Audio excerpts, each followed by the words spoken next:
আসসালামু আলাইকুম, ওয়ালটেক অ্যাসেস চ্যানেলের পক্ষ থেকে আমি মোহাম্মদ সোহাগ। আপনি ওয়ালটেক অ্যাসেস। আজকে আপনার কাছে আমাদের চলমান কাজ দুটি বারিন্দা আমরা কমপ্লিট করেছি। আপনারা যদি তৈরি করতে চান আমাদের উপরে ইমো হোয়াটসঅ্যাপ নাম্বারে যোগাযোগ করলে, আর আমাদের কারখানার ঠিকানা হয়েছে কুমিল্লা জেলা লাকসাম বাজারে।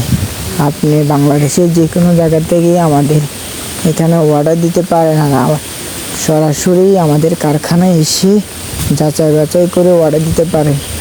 আর আমাদের চলমান কাজ আরেকটি আছে যে লেজার কাটিং গেট আমরা তৈরি করতেছি, আমরা ফুল কমপ্লিট হলে আপনারা তৈরি পাবেন। আর আমরা এখানে আবার লোয়ার গ্রিল বানাইতেছি, এসএস এমএস যাবতীয় সব কাজ আমাদের এখানে করা হয়। আপনারা যদি বারিন্দার গ্রিলটি যদি তৈরি করতে চান, প্রতি স্কোয়ার ফিট আমরা নিই 1.5 দিয়ে 600 টাকা, আর 1.2 দিয়ে 500 টাকা, আর 1 mm দিয়ে আমরা 450 টাকা।